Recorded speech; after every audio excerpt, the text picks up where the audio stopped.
toasting, joking too. Sipping and roasting is what we do. Light 'em up, drink 'em down. Whiskey and cigars all around. Cheers, y'all.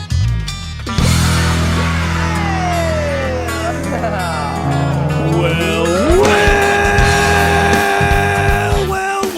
That sounds like a party about to begin, ladies and gentlemen, to this fine radio program, podcast, and video extravaganza known internationally as the world-famous Smokin' and Toastin'.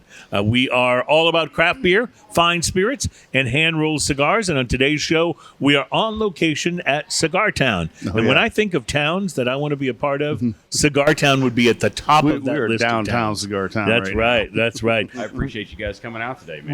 We're off of Eldridge Boulevard in Houston. It's west, like towards Katy, if you're coming from downtown Houston. But it is a wonderfully relaxed, chill kind of a cigar lounge. And we met, now I don't know, Daniel Goodwin, the proprietor of Cigar Towne, is here with us.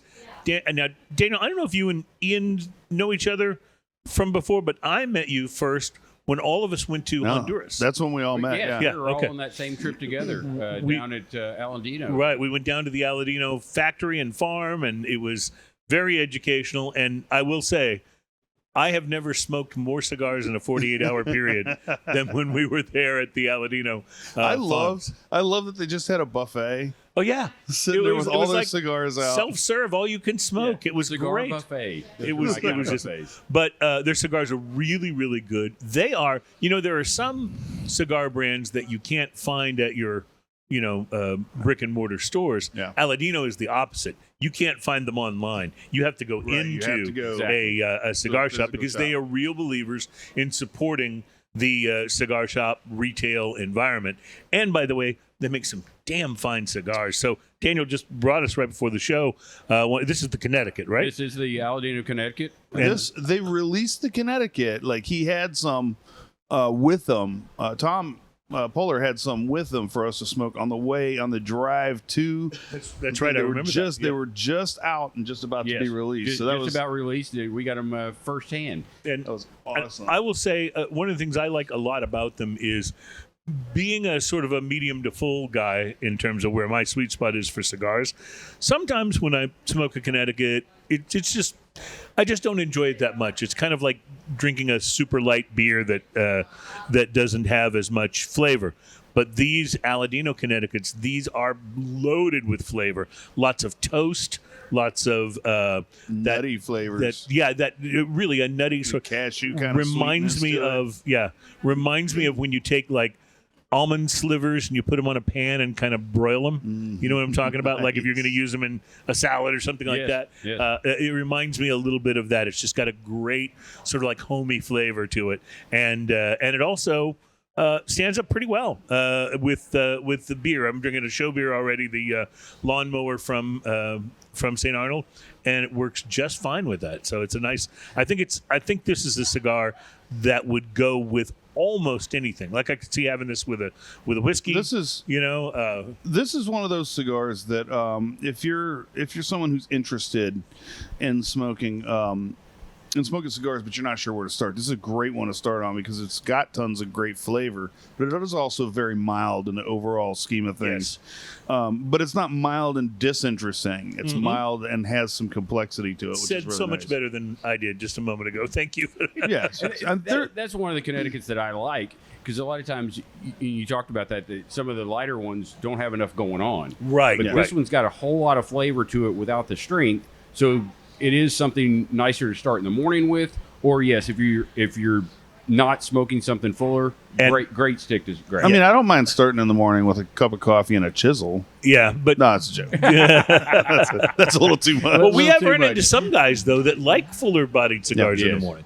So I like fuller-bodied cigars pretty much any time. But I will say with this, one of the things that goes very well with is rum, and the reason I know this is because they had rum at the the place. Florida Cognac. Yeah, so good. And do you remember that one? Who was that dude that was on the trip that kept taking the Florida Cognac 18 and making like rum and coke? That was the guy. What was the guy's name? He had the shop in Kansas? And no, in Greensburg, Pennsylvania. Yeah. Yes. And I'm like, dude, and I there's can't only- remember his name, but yes, we remember that- cringed every time. Yeah, that we're like, we're dude, like, oh, wait. there's only one bottle of that. There's the 8 right there. It's wonderful for rum and coke. Yes. Yeah. yes. There This was two is so guys. There was two guys, and I remember talking to them on the bus because I remember overhearing them. They said something about Greensburg, and I told them, I said, "Hey, I have a sister that lives in Greensburg," and they looked at me like, "What?" I was like, "Yeah, I They didn't walked. believe you, I probably. walked 2 blocks away." And 1 block over, and I go to this little bar called the Headkeeper, and they were just blown away because it's literally That if you you knew, walk yeah. if you walk outside the Headkeeper shop, you are looking at their cigar shop. That's pretty cool. That's pretty cool. That kind of boggled their minds. That's pretty Yeah. funny. So keep them looking over there at the shop while I hide the Flor de Caña 18. So Yeah, that's yes. what we'll do. So anyway, we are thrilled to be here at Cigar Towne. I did take a lap in the humidor. I took the camera and shot some footage, which I'm sure we'll It's a good put humidor. in here. But it's a wonderful How humidor. many square feet is that thing? No, Whole square footage, we're looking at 1,500. I'd say it's probably at least half. yeah, I was going to say it's almost as big as my apartment. So It's a pretty good sized humidor. So it's a pretty good sized humidor. But what I found most impressive about it was the quality of the curation. I mean, you've got some really interesting stuff in there. In fact, I picked up several that I've already bought that were, and I'll probably smoke one of these later, but these are just cigars I haven't tried yet. And so I'm excited about that. And that's one of the things I always look for whenever I'm in any humidor. And I understand that, that's a little bit harder, keeping, stocking things to keep people on their toes. I Sure. mean, it's easier, I'm sure, to stock the bigger, well-known brands, and there's nothing wrong with those brands. But I get excited when I go, I haven't seen this what is this Stallone Stallion thing? I gotta try that. I one. tried That's that great. here. I think I Yeah. came here with Alan Denny at one point in time, and he was like, "Oh, you haven't tried this?" Yeah. So I picked up one of those and tried it. It was good. That's a good thing here is like we have a lot of customers that come in and they're like, okay, what do you got new? And they're looking to try some different stuff. And yes, they smoke their regular stuff, but they're always looking for something just a little different and out of the ordinary. You have such an interesting customer base too. Like Right. you have your regulars that come in. This place is fascinating when you come in and sit down and watch because you're in a business park area basically, and so you get all these people that come in lunchtime or they get off a little earlier. They just come in and sit down and do work, and then you have some regulars that come in like any cigar shop has.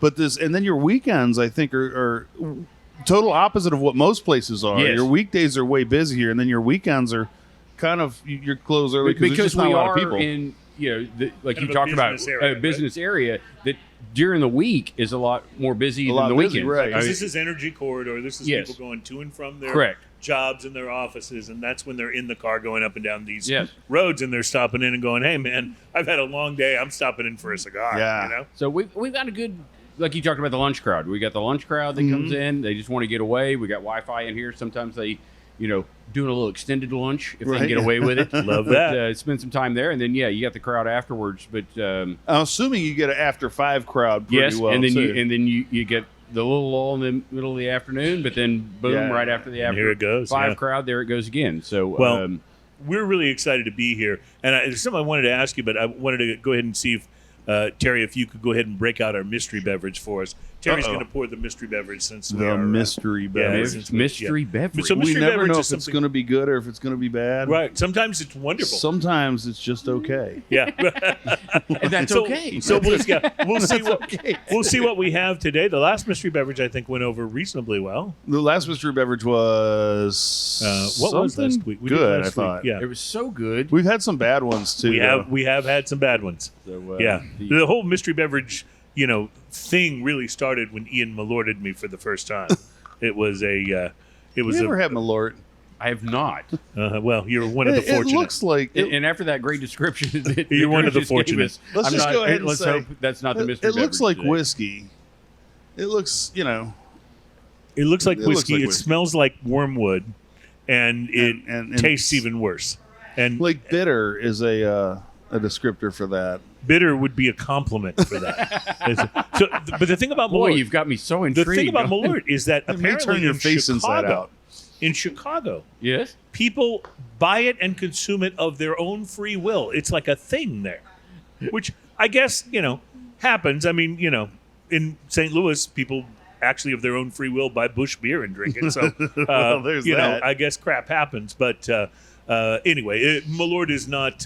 Let's put it this way: it's one of the things that's bad enough that we've actually turned it into a verb. In other words, I tell Ian, "You malorted me." That's it's right. It's not just a name; it's now a verb. So your mystery beverage looks like champagne. It does look a little like champagne, doesn't it? Have It's you, champagne in color. I haven't smelled it Have yet. you taken a? Oh, it smells like what? Apple? Kind of does. Doesn't it? Is that what I'm smelling? Almost. Cidery. Yeah, yeah. let's Oh, do is some this tasting an and see what apple? we got. This is like there's a lot of breweries that are making apple ciders as well. That's pretty interesting. I know St. Arnold has a whole range of them. So They this do. is really different on the tongue than it is on the nose. I would totally is- agree with you. This Totally is agree with kind of good. Yeah, I kind Yeah. of dig it. This is Very nice. instead of tasting more like a cider, it almost has somewhere between a mead and a beer kind of. Yeah, thing. I was going to say somewhere between a beer and maybe like a hard but soda like, or something. like a mead, but with carbonation. You know. Oh, I remember what we had for the mystery beverage last week. It was a hard root beer. Oh, from no, Martin that one House. was terrible. And it was Yeah. awful. It really was Well, awful. Smelled great. I'm glad we've redeemed ourselves this week. Right. 'cause This is definitely, I don't know what it is. No, but this it's is definitely drinkable. drinkable. You want to So- bring the can over for us, Terry? All right. This is, I'm proud to say, a product of the city of Houston. This is St. Arnold's strawberry kiwi cider. It's pretty good. It really is. I would And, never have bought that based on the can. I totally agree. In fact, the can, I probably wouldn't have bought it. I think my wife may have brought this one home. I probably wouldn't have bought it because it looks more like a seltzer. Yeah. And this to me has got so much more flavor than a seltzer. Plus, doesn't have that I can kind of saccharine kick. suss the strawberry. I'm not getting much of the kiwi, but definitely the apple cider part of it. Yeah, I'm kind of digging that.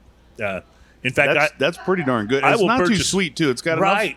enough to make it interesting, but not enough to like leave you going. You know how like you drink some of those, and it just leaves you going Yeah, with your tongue. It tastes like fruit punch. you're right. Yeah, and you're you not know, looking like juicy juice. Yeah. Oh God! Remember that gritty feeling you would get in the back of your throat after you drank a juicy juice? Juicy Oh, juice. that's disgusting. But this is not. This is very good. St. Arnold strawberry kiwi cider, and we don't do a lot of ciders on the show, so I thought it'd be fun to do one as the No, we as had the mystery we had beverage. Austin East ciders on early Oh, on. yes. and those are Those good are too. quite Those are good, much yeah. drier than most ciders. So every once in a while you come across something that kind of bucks the system a little bit. Well, we'll be doing some more tasting on the program today. In addition to our strawberry kiwi cider, we'll be tasting some beers from Houston, Texas, and our own Eureka Heights brewery. We'll be tasting their fruited Kolsch-Style ale called My Own Best Friend. And That's it's something awesome. I'm pretty sure that's new. We'll also be tasting from Phase 3 Brewing Company in Lake Zurich, Illinois, the All Pixel Everything. It's a double IPA. All Pixel Everything. Kind of like that. And then finally from Transient Artisan Ales in a collaboration with Magnanimous Brewing, we'll be tasting their I love the name. Kamugoye. I love the name Kamugoye. Magnanimous. Say that Brewery. really fast 5 times. Kamugoye. Kamugoye? It is apparently a very interesting imperial stout. So we'll be getting to that. Plus, we have a Zaya 16-year blended rum to taste from Trinidad and Tobago, which was always my favorite contestant on the Miss Universe pageant. Miss Trinidad and Tobago. And That was Tobago. always fun. So anyway, we'll take a quick break, and we'll be back to do some more of this tasting, plus talk a little bit more about Cigar Towne. And in drinking news, by the way, today, well, we'll give you that teaser coming up. It's Smoking and Toasting. Welcome back at Smoking and Toasting. Our show is all about craft beer, fine spirits, and hand-rolled cigars. We I love are those things. in Houston, Texas, on Eldridge Parkway. What's the address here on Eldridge Parkway? 1127 Eldridge Parkway. 1127 Eldridge Parkway at That's right. We asked Cigar the Towne. tough, smart questions. That's right. We asked the hard What ones. is your so- address? Oh, I do have a tough, smart question for you, though. I was told that I should ask about your CrossFit adventures. My what? Well, okay, so Keegan Lucas, who has substituted for our, for our producer on occasion, back before we were able to lure Terry into our trap here. Into our grasp. Keegan, I sent out the show notes, and Keegan sent me a note that says, be sure to ask Daniel about his CrossFit career. If I would have known you knew Keegan, there's no way I would have agreed to do this show, okay? Not allowed in here at all. Just so we know. Remember before the show when you said, "Hey, is there anything off limits?" Yeah. I guess we should have asked you that. Yeah, right. Absolutely. Thank goodness in my days of CrossFitting, there weren't a lot of pictures taken, okay? Because I don't think I was the true marketing behind CrossFit that they said, hey, do CrossFit and you'll look like this guy. So they didn't ask you to be on the TV? No, they were not Okay. not doing that. So, Right. yes, No, luckily not a lot of photos were taken. But So just to but show you- thanks, Keegan. Just to show you, we don't just throw the softball questions. Yes, We yes. did ask you about your CrossFit Well, career. thank you. I appreciate it. So that's good to know. I was so good at it, I retired from CrossFit. You retired early, Yeah, right? yeah, I did. A little early retirement to spend more time with my family. There you What cigar magazines do you like to read? I do. Obviously, every cigar shop has cigar. Sure, yeah. Aficionado. Look at the table. I do those. Actually, I miss Smoke magazine. I actually used to be on their panel. I like That, Smoke magazine. that, yeah, that, I like Smoke. that they would do blind tastings. They were truly blind. They would send you Right. They a would bag send with you a bag numbers of on it, cigars, yeah. and they were a true blind tasting, and I enjoyed doing that. But some of the other magazines that are out there that we carry 3 or 4 of them. Right. Well, Cigar Journal has just announced the winners for their Cigar of the Year 2023 selections as voted on by their readers. And I didn't know if Cigar Journal, I read some of their stuff online. I've never subscribed. I've seen them in a few cigar shops. But I don't know how many actual readers Cigar Journal has. I thought it was really more of an industry publication, but I could be wrong. Anyway, they have some things that were chosen by their readers, and I thought these were at least somewhat interesting.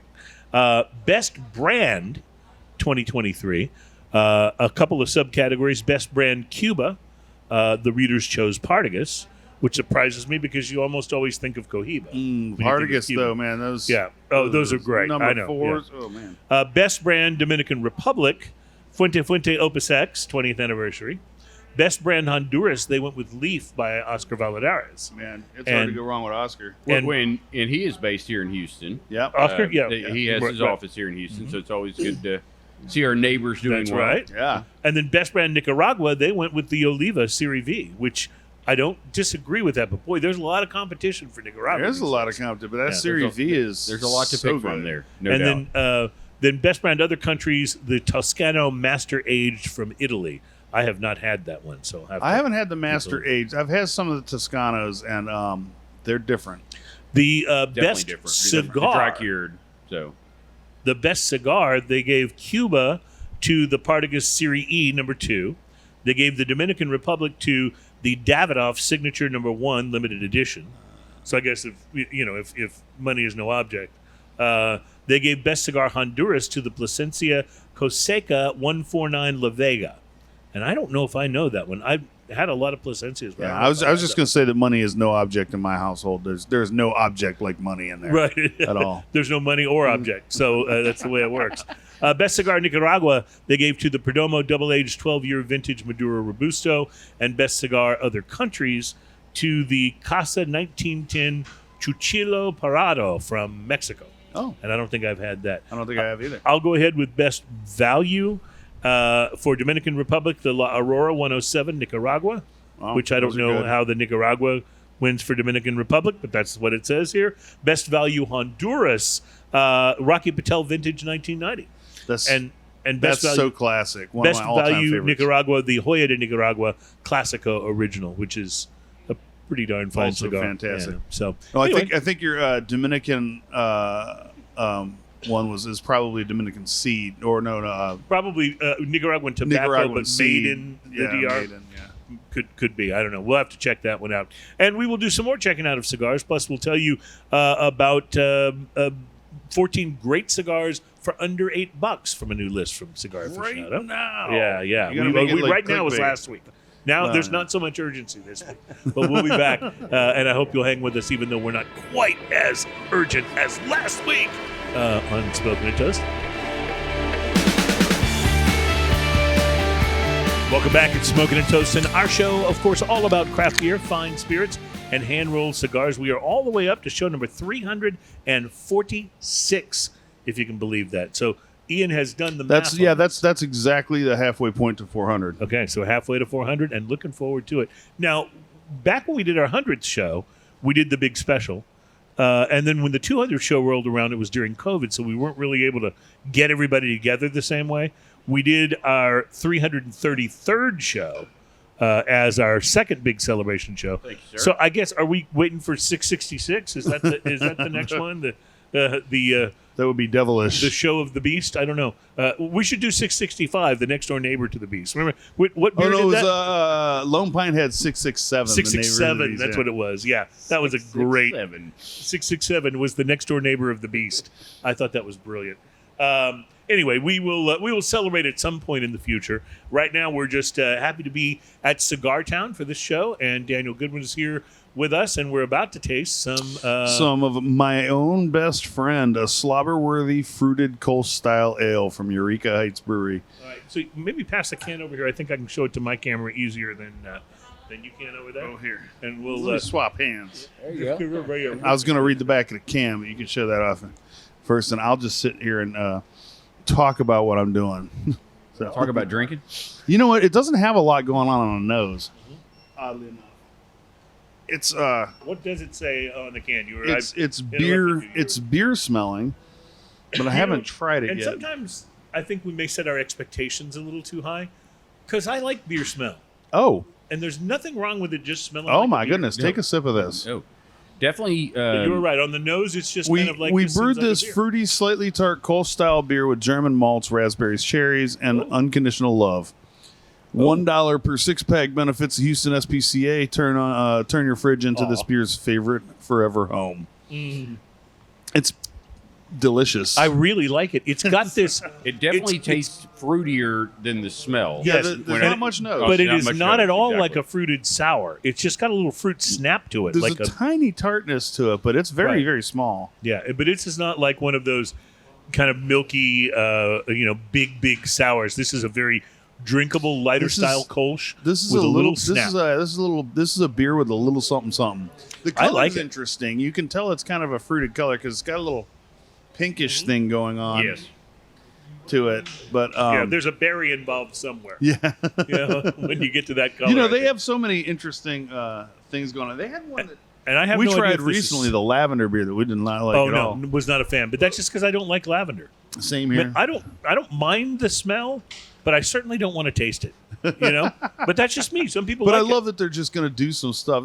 And Eureka Heights in general, personality wise, they're not like over the top like Dogfish Head or Right. Ingenious or some of those other crazy Urban South or any of those. Right. But in their own way, they take these lighter beers and do some subtle, fun stuff. Well, with yeah, it. they seem to not be bound by a whole lot of rules, which I really like. You know, Yes. they're not trying to be outrageous, but they're also not trying to just do everything the way you always expect it to be done. And that's Right. That's what I really think And is. then they always is have cool some about corny little thing on there that's pretty fun. that. And all Well, of their it's cans. good that there's a difference between a little fruitiness and slapping in your face Yeah. fruitiness, Right. and this has got just enough fruitiness without being over the top. Yeah, See, I and agree. see if Ingenious Brewery was doing this, it would probably still be good, but it would look like a fruit smoothie Right. with a slight beer taste. It would be like you took It'd be very a different. a cherry popsicle and melted it and mixed it with beer, Yes. or something like that. Because that's Very similar to that. But no, this is very drinkable,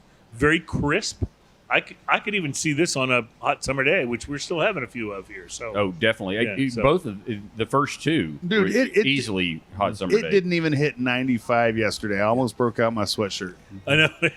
It's funny how we're so trained now that if it gets below 100, we get excited. I know, that's absolutely true. You're like, That's I'll like, actually go "Woo." outside. I said that to somebody in the elevator the other day. This is the only place in the world where we go, oh wow, this is so awesome. It's only 98.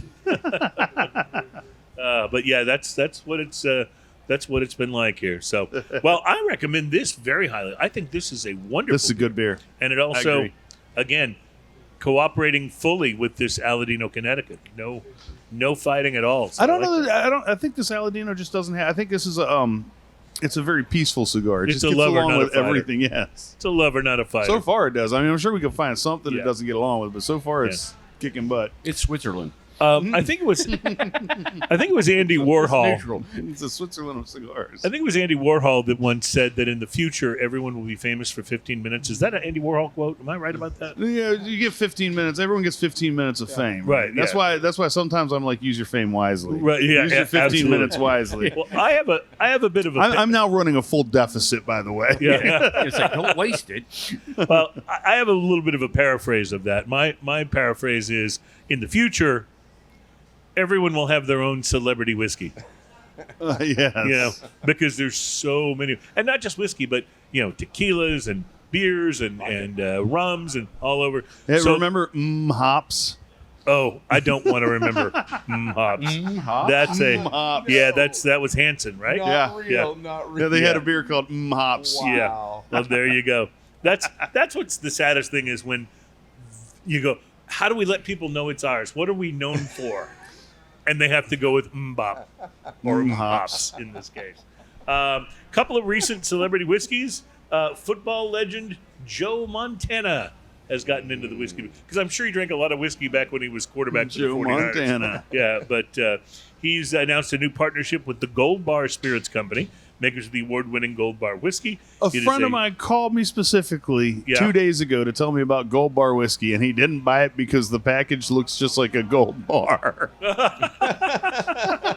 And he's not a Joe Montana fan. So He didn't Yeah. say anything about Joe Montana. Well, apparently the Gold Bar Distillery is partnering with Joe, and they're releasing this new whiskey. It's going to be, I think it may be like a limited series, the Joe Montana Whiskey Collection. So I guess, Joe's got to do something. I mean, it's been years since he was able Well, to in play. Gold Bar's defense, my friend who has not as refined a palate, but a pretty decent palate, said that he said it didn't taste like much, but it was easy drinking and it was pretty good.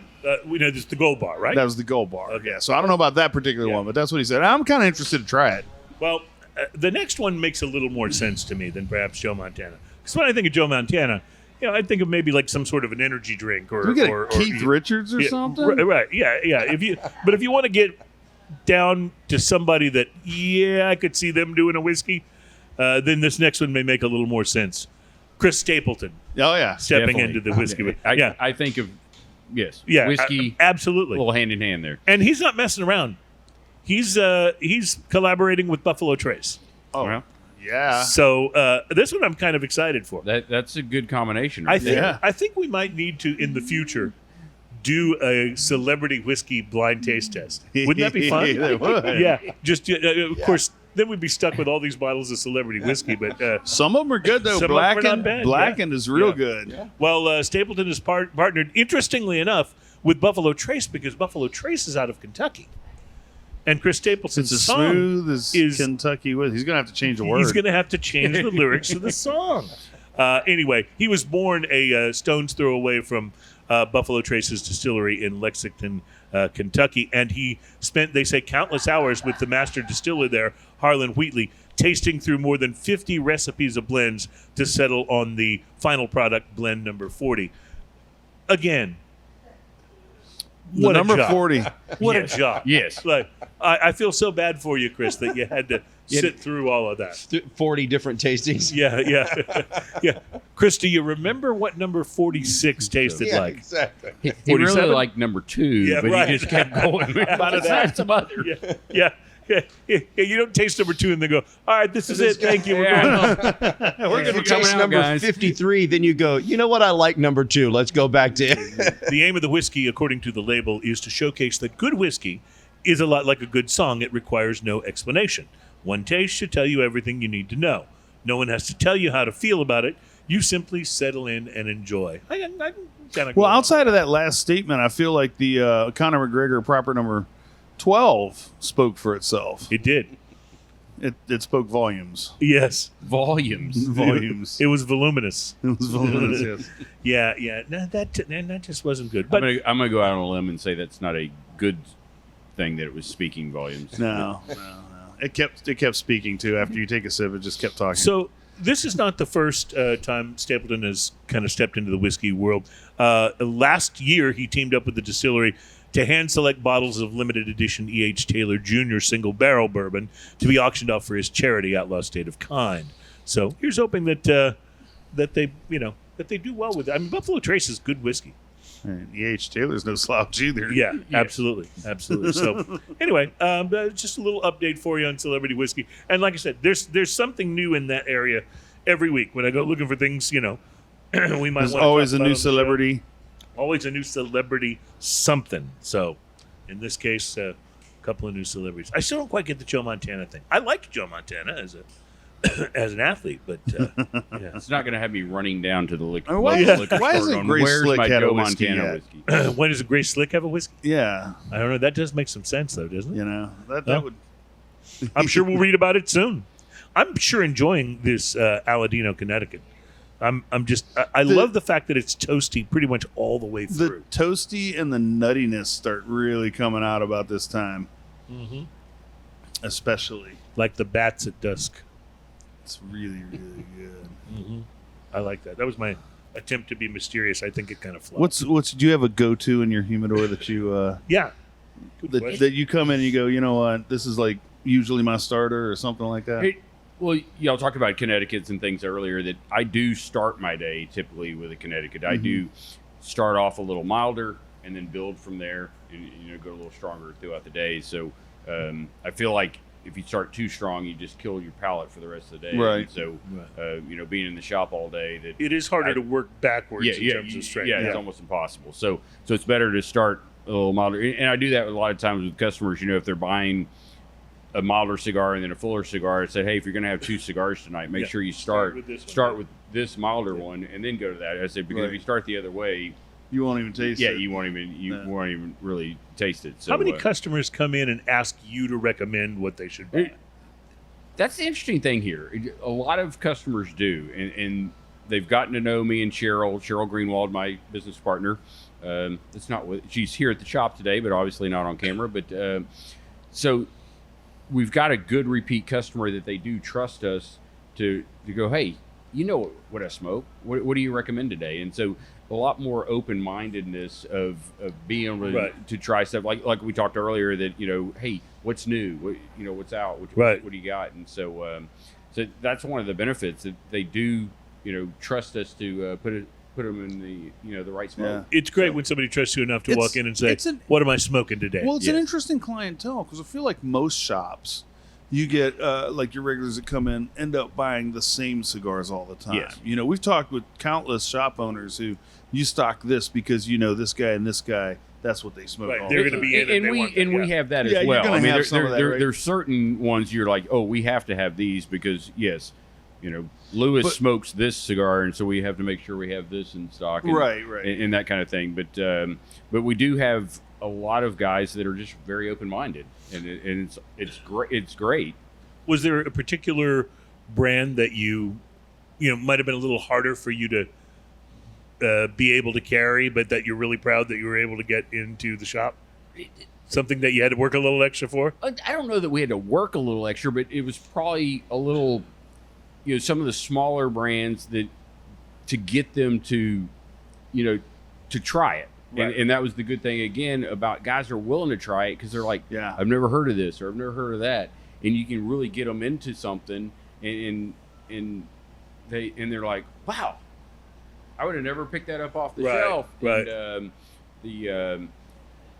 the Los Tazos that's with Forged was a line that really we brought in, and a few people were like, I don't know, and then all of a sudden they started listening to us and they started trying them, and boom, it's taken just off. caught on, Yeah, yeah. it just caught on, and it's really been a good brand for us. So Do brands kind of ebb and flow? In other words, will a brand be like really hot for a while and then slow down and get much colder? yes. That's always interesting to me. It's like, And that's the challenge of being in business because hey, this is hot. You don't want to go too deep into it because then About all of a sudden, 25 boxes and then all of a sudden it's right. And we talk about sometimes just going back to. It's easy to forget some of those core brands that are so good. that are so good that you haven't maybe smoked in a while because you've been trying the newer boutique things, and then you go back and you have a Monte Cristo, and you go, this is a really good cigar. Yeah, yeah. You know, That's cool because actually I've got some really good customers here that I've become friends with, and so they know what I smoke. And occasionally, because I'm always in the humidor, I'll actually ask them one day, go in there and pick me something out, and they're like, okay. And so that way they revisit. You know, it gets me to revisit something that I haven't smoked in a while. So. I'd always pick your most expensive thing. That's what I would do. All right, we got to take a break. We are going to be back here in just a moment. We are smoking and enjoying it very much in the lounge here at Cigar Towne on Eldridge Road. Is it Boulevard or Road? It is Parkway. Eldridge Parkway. In the Houston Energy Corridor. Just south of I-10. And Daniel Goodwin is our guest. And my name is Cruz. That's Ian. And behind the camera is the one and only Terry Michaels, our engineer. And we'll be right back at Smoking and Toasting.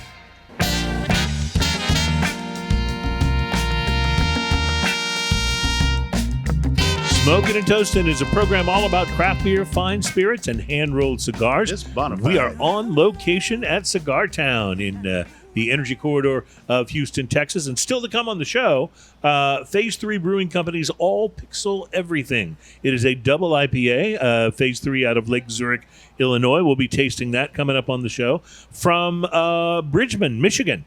Transient Artisan Ales, they've teamed up with Magnanimous Brewing, which, again, love that name. Magnanimous Brewing. They've teamed up on something called Kamugoye, which is an imperial stout, which has got all kinds of flavorings added to it. And I have a special love for Michigan breweries, though. There's many good ones. Some really great breweries in Michigan. And in fact, that leads me to something we're going to talk about in a minute. But first, I should tell you about our drinking news story today, because we haven't done our drinking news teaser headline, which is it's all about Florida. So we'll get to that coming up in just a couple of segments. I see a funny look on Terry's face. Did we have trouble picking up the ukulele? Let me do it a little louder. Let's do a ukulele sound check here. There we go. I got to be right up on it. It's all about Florida. So we'll be getting to that. And you were talking about Michigan breweries and how great they are. And we were talking about different states. I have, you know how crazy I am for lists. I love lists, right? And I bring lists onto the show all the time. A very interesting one from Vine Pair. Actually, it's two lists. And what's interesting about them is how different they are, because both lists are about the 50 states of the U.S. Mm-hmm. But the first one is the states that produce the most craft beer overall. So the most barrels. In volume. Right, in volume. And if you're owned by one of the big breweries, it doesn't count. Right? Gotcha. So it's got to be. So it's got to be craft, not macro craft. Number one is California with 3,551,000 barrels. Number two is Pennsylvania. And I got to figure a big part of that is because of Yuengling. Now, there's plenty of really good smaller craft breweries, but they've got Yuengling sitting there cranking it out. And Dude, Weyerbacher in Pennsylvania is outrageous. New York is number 3. Number 4 is Texas. Number 5 is Florida. And then on down the list, there's, a pretty interesting mix of states until you come down to the very bottom. The bottom ones are South Carolina, West Virginia, North Dakota, and Mississippi. I love that Alaska is not the last on the list. Yeah. Oh, no. Alaska is actually 31st. So out of 50 states, not too bad. So it's one of the lesser populated states. Right. But they produce lots of craft beer. They're like, we got all winter to do this. You got both Alaskan Brewing and Anchorage. I'm familiar with both of those. Both of those are great breweries. Now, the second list is even more interesting because it's the states that produce the most craft beer per capita. So, in other words, the most produced in relation to the number of people that live there. Yes. Mm-hmm. So you expect California and New York and Texas all to be in the in the top of states that produce the most craft beer because there's so many people there. Sure. But who produces the most per capita? Oh, North Dakota? Number 1 is Vermont. Oh, Vermont. Yeah. Vermont's so tiny. 20.1 gallons of craft beer per capita in Vermont. Number 2 is half that. It's 10.7. And number 2 is Maine. Huh. And, I spent some time in Maine, and they do love their beer. And there's some great breweries in Maine. Oh, my God. Shipyard in Portland, Maine. Yeah, oh, it's a great brewery. Delaware is number 3. The only state to make the top 5 in both the per capita list and the total list is Pennsylvania, which is number 4 on this list. 9.9 gallons of craft beer per capita. Apparently working in the coal mines make you thirsty. And number 5 on the list, Ian, Alaska, with 9.5 gallons of craft beer per capita. Texas, our home state, doesn't come into this list until number 32. But there's just so many people in this state. Right, yeah. I mean, but 1.9 gallons per capita. We're just ahead of Louisiana and Indiana and Illinois. And down at the bottom, the states that produce the least craft beer per capita, Alabama, Arkansas, Kansas, West Virginia, and the last state in both lists, Mississippi. So apparently the Mississippians need to step up their craft beer game. we need to go It's to all about Mississippi moonshine, though. Yeah. Oh, you may be Yeah, right. there's that. I was going to say we need to go to Mississippi and open a brewery. We'll be famous instantly. I was going to say, not a bad idea. Perhaps we should do that. Arizona is on the list at 39. You mentioned North Dakota; they're 37. And I just wanted to look and see. California came in at 14, and Colorado, which lots of craft beer breweries in Colorado, definitely, is number 9. Number 9 on the list. So it's interesting. I wonder actually if there's any correlation between states that produce a lot of craft beer per capita and states where weed is legal. In other words, I wonder if that takes down the amount of craft beer that's produced and consumed. But weed makes you people really thirsty, right? Well, that's true. There is that. So I've heard. So we'll have to see if we can get into that in another segment. So more tasting coming up, and whatever state you were in, thank you for listening. And for those of you, by the way, who are with one of our broadcast stations who leaves us at the end of this hour, thank you for being with us, and make sure that you check out the rest of the show, including this week's drinking news. You can find it at any of our socials. We recommend listening and watching on YouTube. You can always find the latest episode. Just put it on in the background. Yep. Mood music. Yeah, it's good for setting the mood Yep. if you're in romance time. And we'll be right back, second hour of the show. This is Smoking and Toasting. Thank you for listening.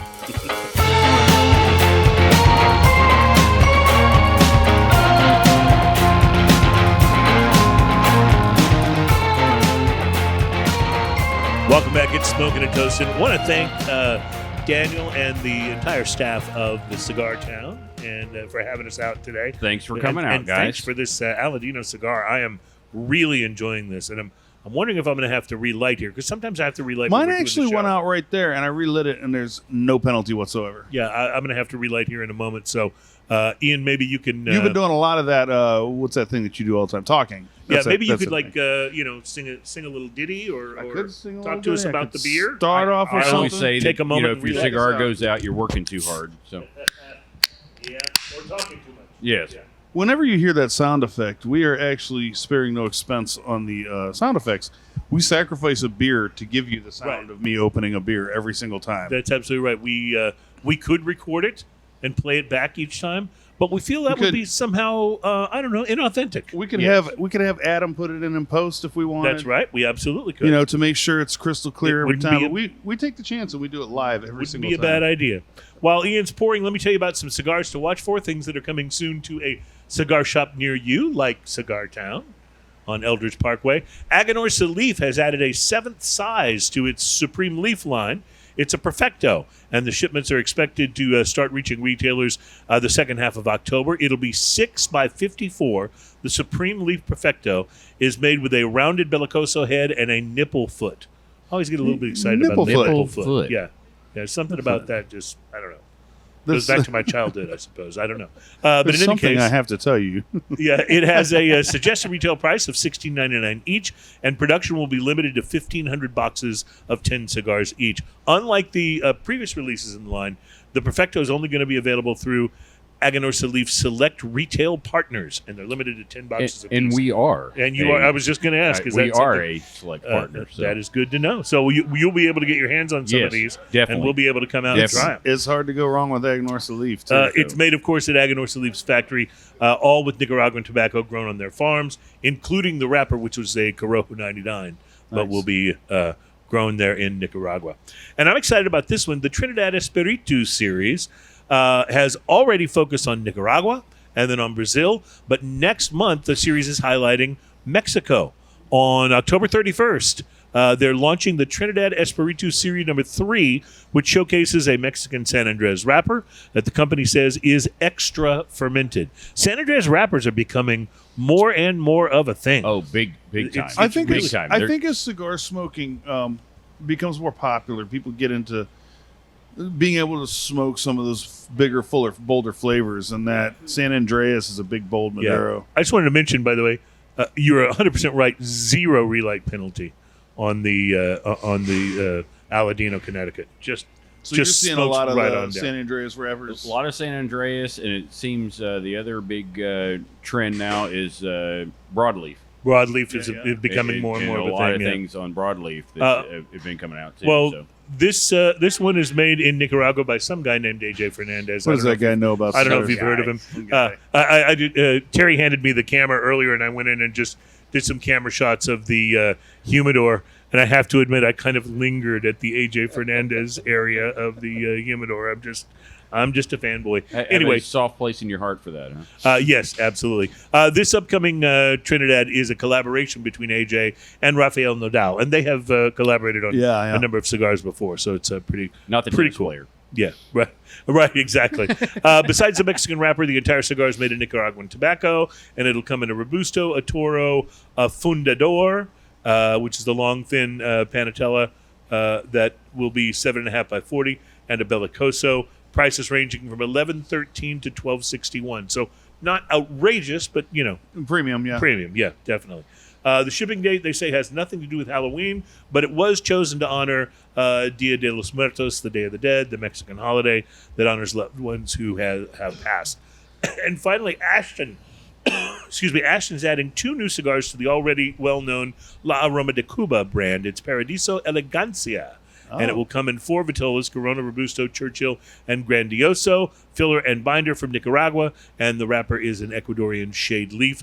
It's supposed to be a mild to medium cigar, and that's interesting because you're starting to see more. Well, Roma de Cuba is kind of known for their medium and up. Right, and you're also So starting to see more Nicaraguan cigars come out that are A little more mild. being said that they're mild to medium, Yeah. which is interesting because when I think of Nicaragua, you think, of course, of the Nicaraguan pepper blast that we Yeah. always talk about when you first light a cigar up. But Nicaraguan tobacco is becoming more finessed, I would say, and they're learning to do more and different things with it, Sure. as opposed to just making the really learning big to use ones. that hammer like a screwdriver sometimes. La Absolutely. Aroma de Cuba did come out with a Connecticut recently. Right. And that's a really nice, tasty cigar. Yeah, I did. So- I did a review on that actually just recently. Yep, I remember that. Very And, tasty I cigar. really like that brand. I like everything I've tried from absolutely. La Aroma de Cuba.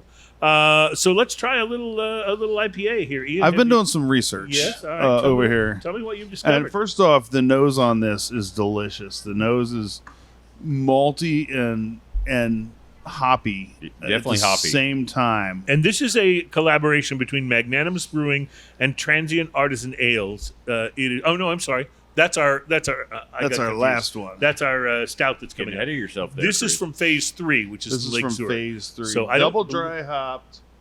Hard to read this. Double dry hop, double India Pale Ale, Citra, Moteca, and Nelson Sauvin.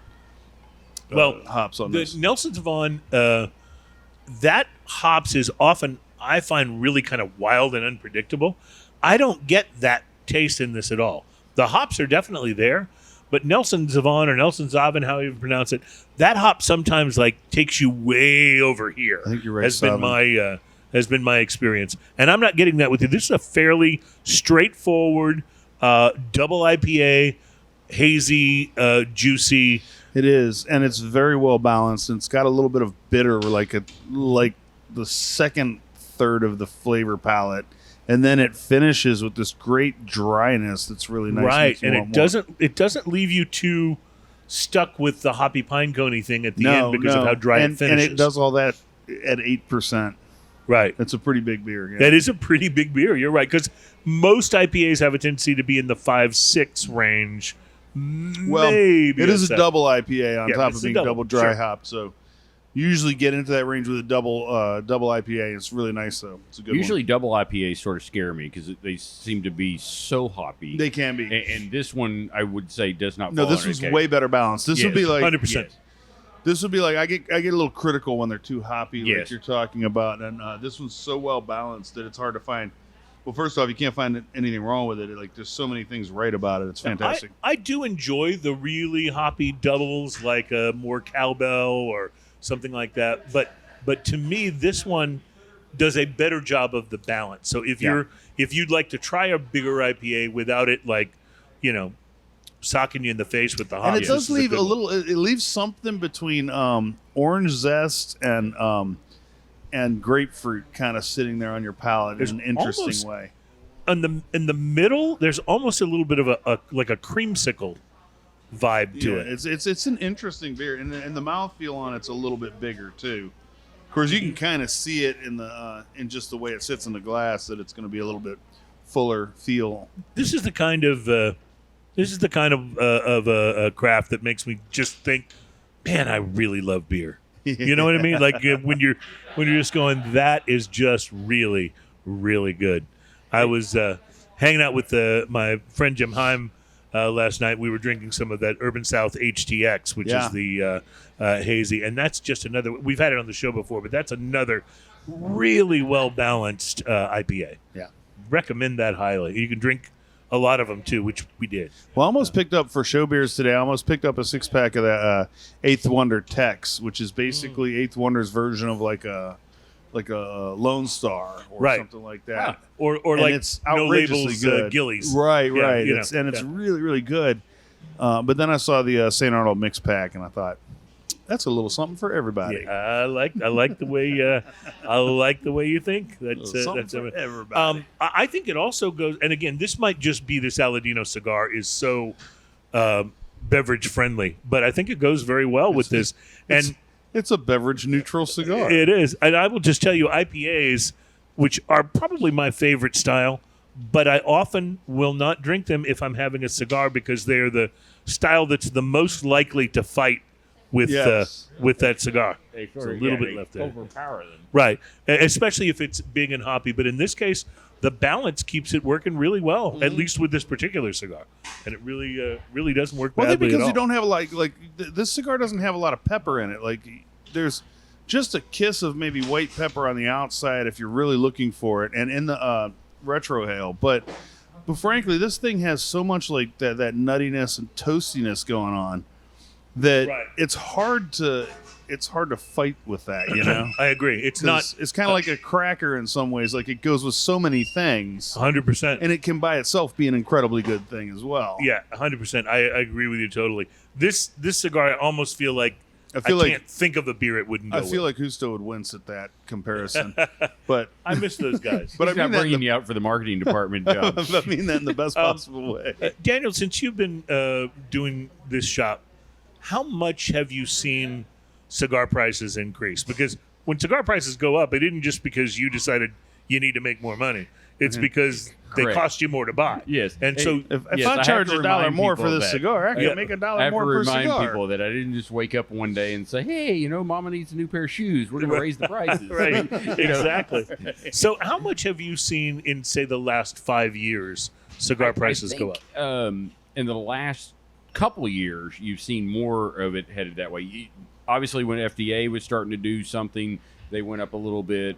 But then, just like everything else, the cost of everything went up in the past couple of years. Usually every year you see some companies doing uptick and some don't.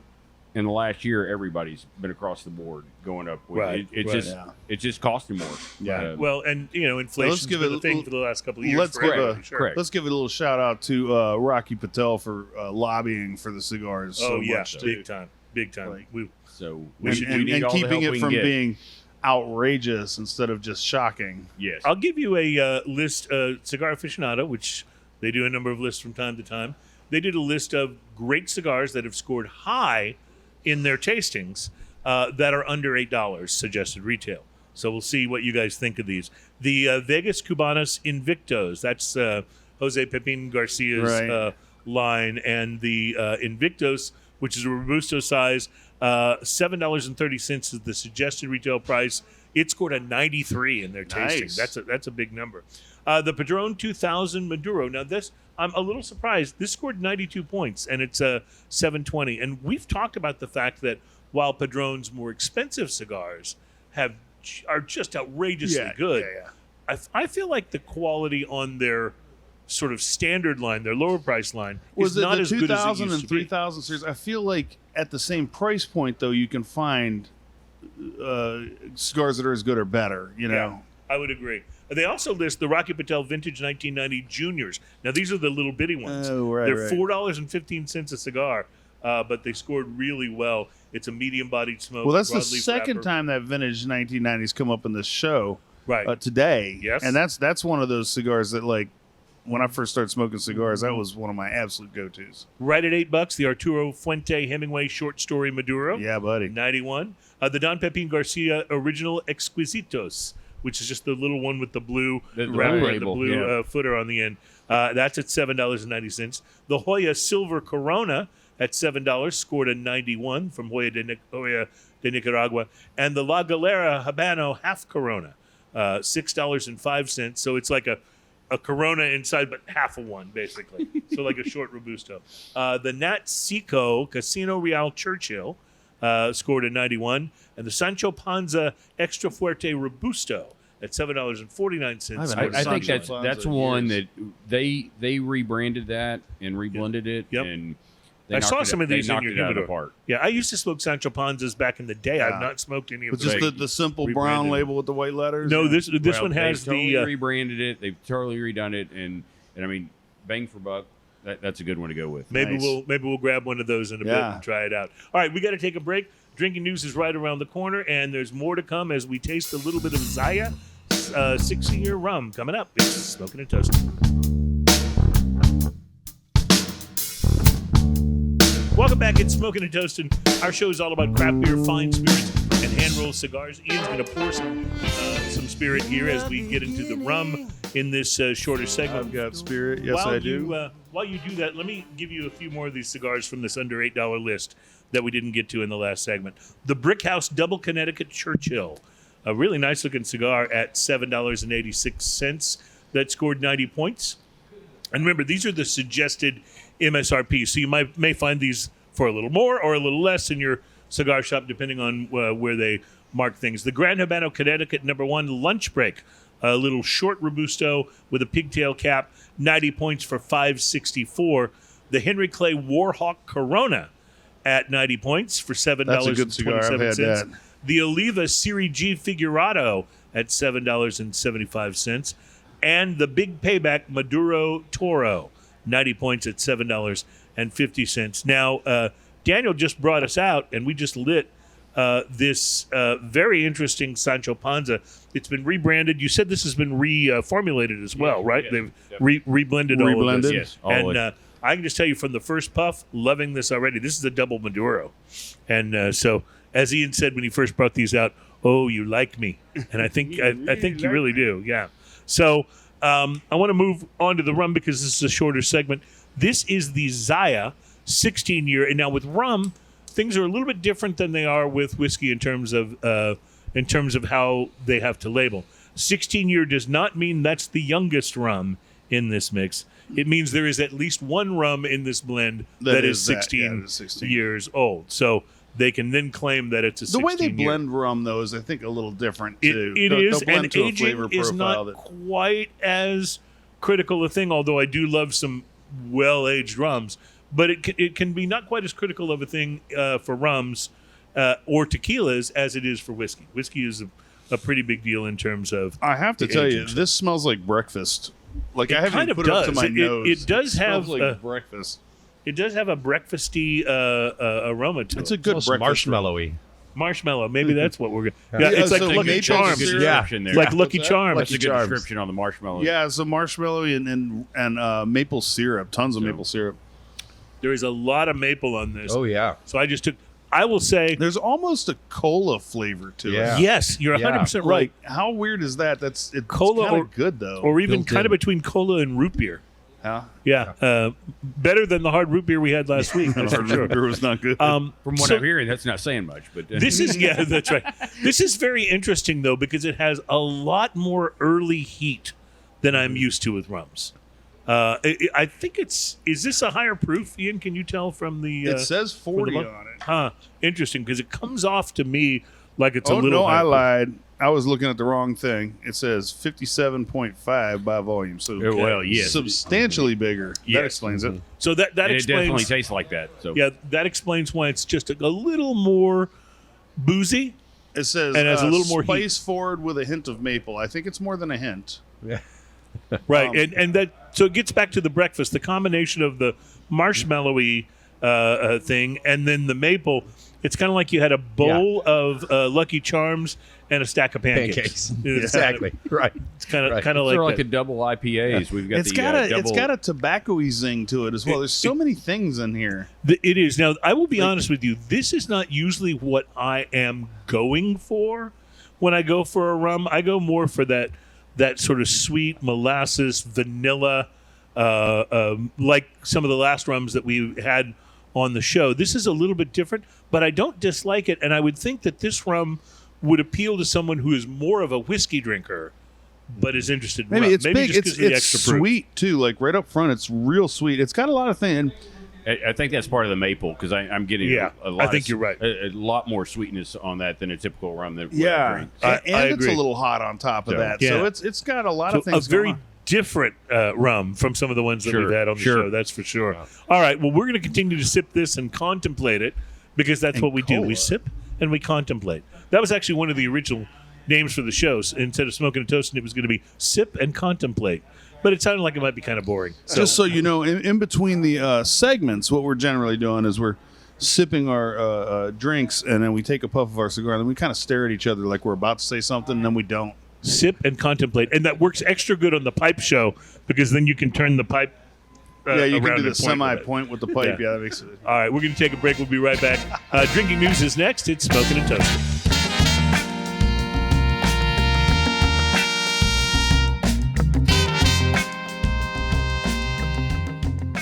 Welcome back. This program is called Smokin' and Toastin'. We are on location this week at the amazingly comfortable and chill cigar lounge and humidor at Cigar Towne off of Eldridge Parkway in Houston. We're here with Daniel Goodwin, who is the proprietor of this fine establishment and who Ian and I both met in Honduras while we were at the Aladino factory and That was farm.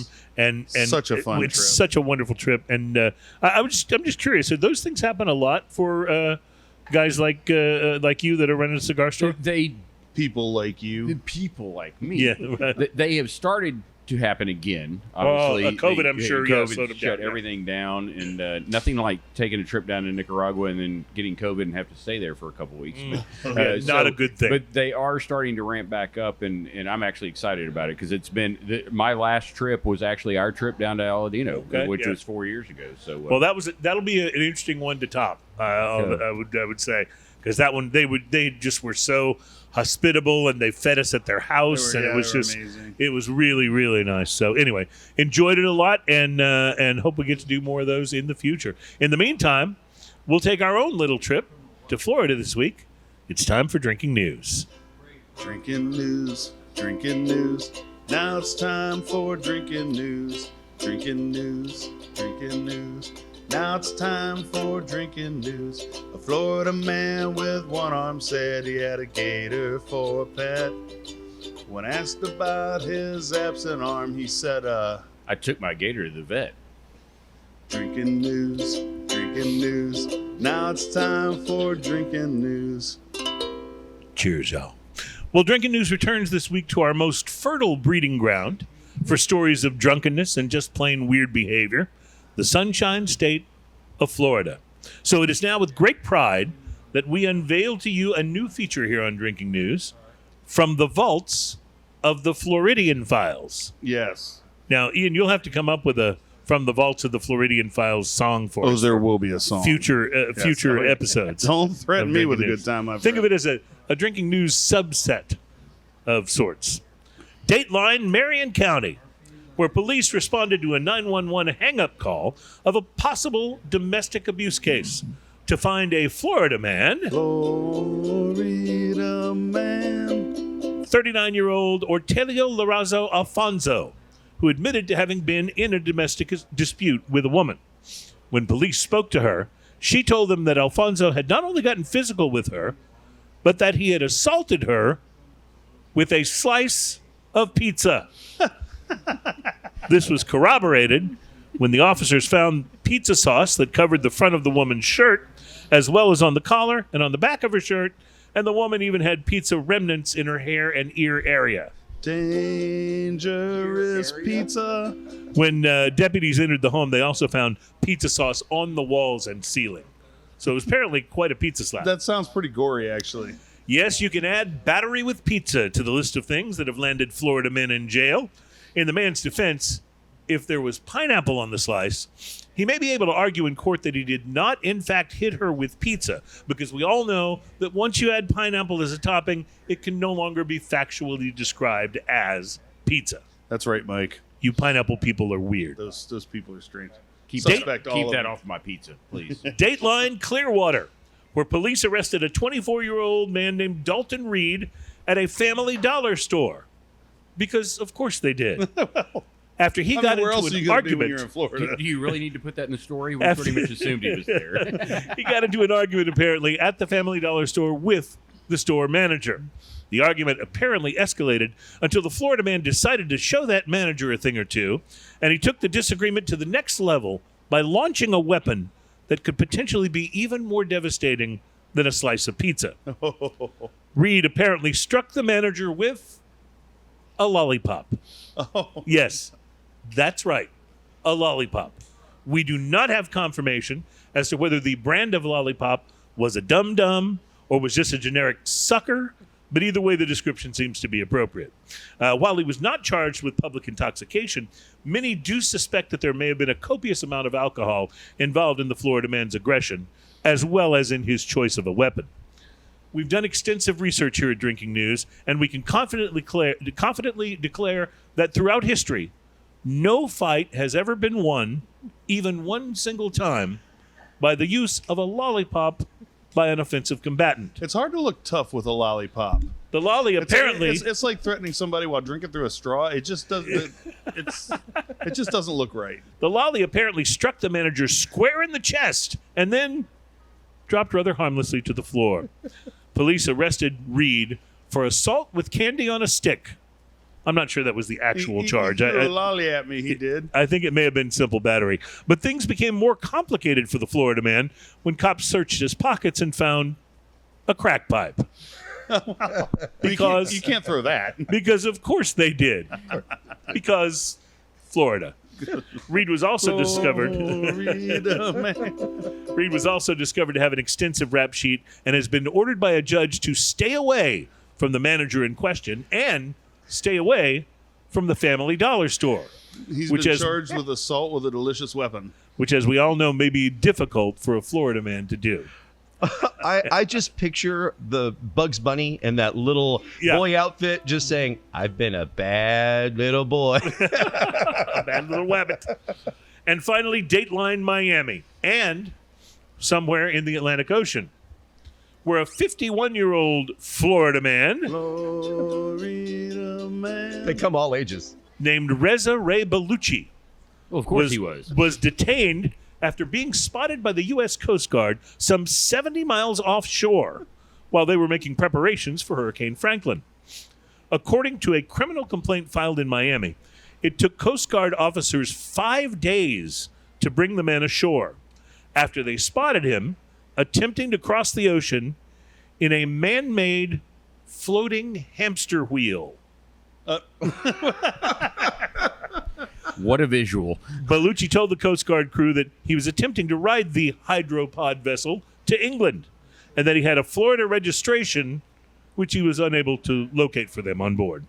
The officers said that the vessel was afloat as a result of wiring and buoys and determined that Bellucci was conducting, and I'm quoting here, a manifestly unsafe voyage, end quote, according to the complaint. Yeah, what could possibly go wrong? When they attempted to get him to leave the vessel, Bellucci told them he had a knife and threatened to harm himself. And then the next day, still on his hamster wheel, Bellucci threatened to blow himself up with a homemade bomb when the Coast Guard approached him again about leaving the vessel. Wow, he conjured that up pretty quickly while out at sea. I mean, of course, that's what you would have with you, not like food and sustenance, Yeah, but you'd a have a homemade bomb when You'd you're have a trying to bomb. cross Yeah. the ocean. Several days later, after the Florida man admitted that the bomb was not real, Of course. the Coast Guard was able to successfully remove him from the vessel and ferry him to Coast Guard base in Miami Beach. Apparently, Bellucci has attempted to make other voyages in illegal homemade vessels of various kinds 3 previous times, and each one has been thwarted by the Coast Guard. That darn Coast Guard. You know, back in the 1600s, they just let people do this. So as we bring this edition of From the Vaults of the Floridian Files to a close, several lessons seem reasonably clear. Floating hamster wheels, not a great idea for transatlantic voyages. I mean, it'll get you across a pond, maybe. I apologize we even have to point this one out. He didn't think he was going to get tired?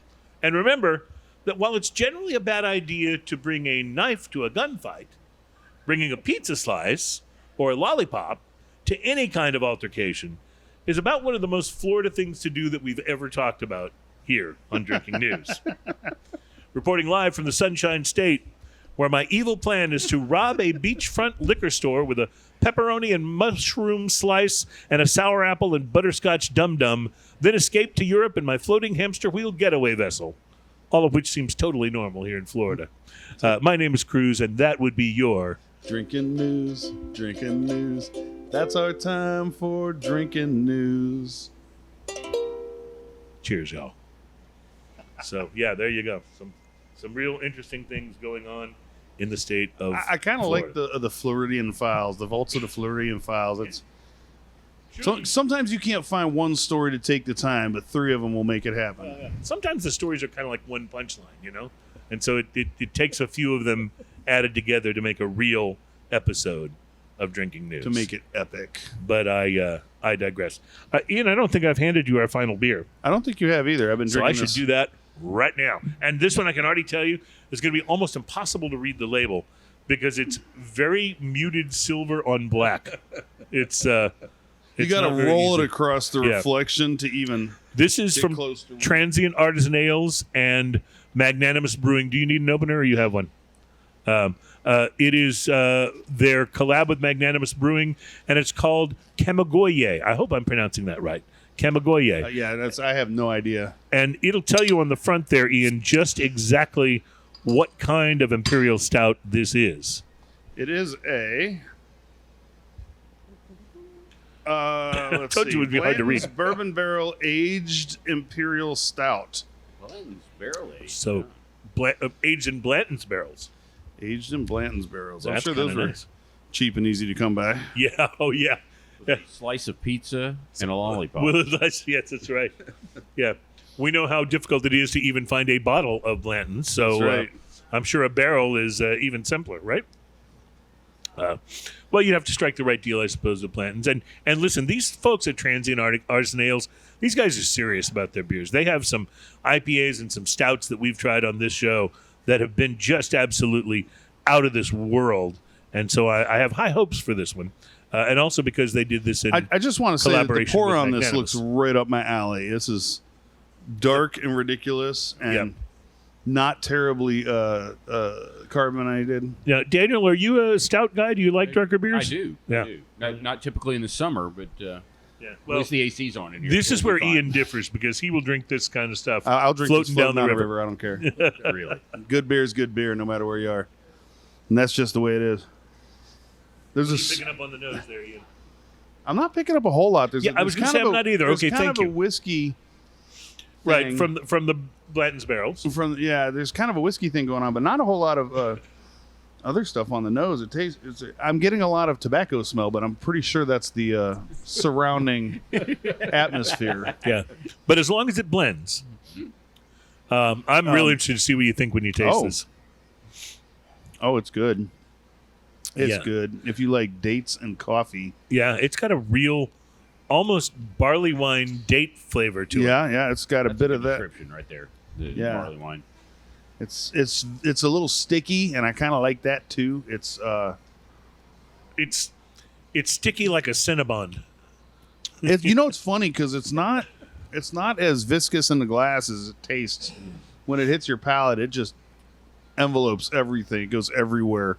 immediately. There's almost no carbonation to it, and it's pretty outrageous. And the finish on it, has such a great oaky kind of well, you finish. get back to the bourbon barrel aged flavor there on the finish, I think. But this is how you like these. Like, you like them without much carbonation at all, right? Yeah, I mean, well, when it comes to certain beers, I don't have to have a lot of carbonation. If it's a drawn beer, if it's something stout, or even some of the porters and stuff, I don't have to have a lot. I think the carbonation should fit the beer that you're drinking. Right. Because if you ever have something that's a good beer but overcarbonated, it can kind of ruin it. I agree totally. In fact, there's some, I mentioned how much I love IPAs, but I've run into a few of them where they've just overcarbonated them, and it really takes away from you being able to enjoy the flavors of the beer. And we've had American-style barley wines on the show before, and that's one of our complaints about them, is they're often too carbonated. Too carbonated, too hoppy. Yeah, whereas the more traditional-style barley wines are not as carbonated and not as hoppy. I will tell you that beer and this cigar. Oh, yeah. They form Maduro out with this. They form like Voltron. Yes. Mm-hmm. Yeah, this is working. I'm going to have to relight. So, describe this stout one more time. So this stout is a Blanton's bourbon barrel aged imperial stout, and it's so good. It has that like, I don't know how to describe it. It's sticky. It's dates. It's woody, like right up front. It has so many delicious things going on with it, and with the cigar, it brings out a chocolatiness in the cigar for sure that I wasn't totally experiencing with the cigar to begin with, because the cigar I thought was a little more earthy and coffee until I had some of this. Well, I got a little chocolate on the pre-light on this when I was first just sniffing the cigar. But I didn't get as much on the actual mouthfeel and the flavors of the cigar until matched up with this. And I do often have to relight after drinking news. So that's just once I got that's this just relit a thing, yes. and was able to enjoy it with this. This is like, I'm glad the show's almost over, because this is a sit back in the chair and just here's the thing. it. If you were a co-host like me, you could just sit back and drink, because you talk a lot. Yeah, well, it's wonderful. Yeah, people say that. I talk about that a lot, though. You talk about the pairing of the drinks. That I always say, pick your drink not to overpower your cigar, and pick your cigar not to overpower your drink. Right. And this is a good blend of both, that a fuller body smoke with a fuller drink. So we should probably do a show in the future where each of us comes up with our 3 or 4 all-time favorite cigar and beer pairings or spirit pairings. Maybe we'll do like 3 of each. Your 3 favorite cigar and beer pairings, your 3 favorite cigar and spirit pairings. But that's something we'll have to put onto the list of things to do in the future. And by the way, right before we go to break, I want you to know I've begun collecting non-alcoholic beers for the upcoming Smokin' and Toastin' non-alcoholic beer blind taste test. But what if you drink them all before the show? I know there's a huge danger of this. What am I going to do? So I'll have to ask my wife to hide some of them, so I won't put them all away. So we'll take a break. We'll be back to wrap up the show on location at Cigar Towne in Houston, and enjoying this Sancho Panza Double Maduro. Wow, this is Smokin' and Toastin'.